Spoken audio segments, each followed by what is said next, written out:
I love flowers.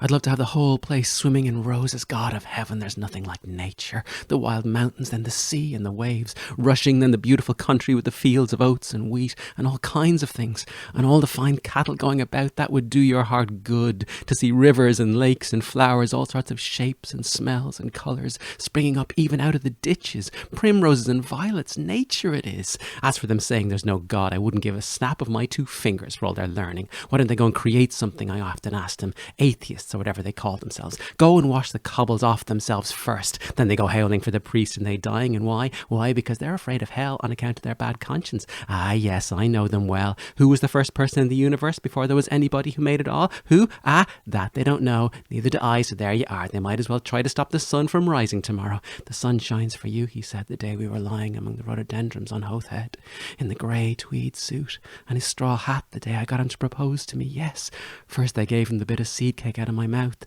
and it was leap year like now. Yes, 16 years ago. My God, after that long kiss I near lost my breath. Yes, he said, I was a flower of the mountain. Yes, so we are flowers, all a woman's body. Yes, that was one true thing he said in his life.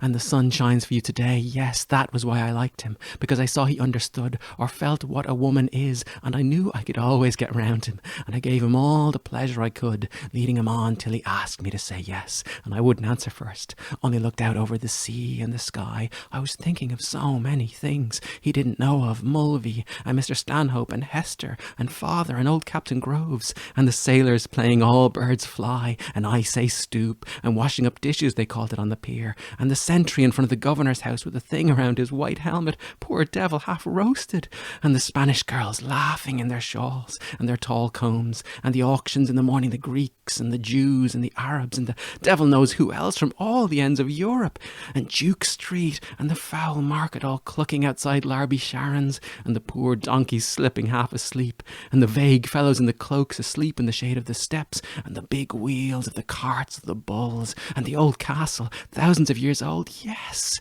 and those handsome Moors, all in white and turbans like kings, asking you to sit down in their little bit of a shop, and Rhonda with the old windows of the posadas, 2 glancing eyes, a lattice hid for her lover to kiss, the iron and the wine shops half open at night, and the castanets, and the night we missed the boat at Algeciras, the watchman going about serene with his lamp, and oh, that awful deep down torrent, oh, and the sea crimson sometimes like fire, and glorious sunsets, and the fig trees in the Alameda Gardens, yes, and all the queer little streets, and the pink and blue and yellow houses, and the rose gardens, and the jessamine and geraniums and cactuses, and Gibraltar as a girl, where I was a flower of the mountain, yes, when I put the rose in my hair like the Andalusian girls used, or shall I wear a red, yes, and how he kissed me under the Moorish wall, and I thought, well, as well him as another, and then I asked him with my eyes to ask again, yes, and then he asked me would I, yes, to say yes, my mountain flower,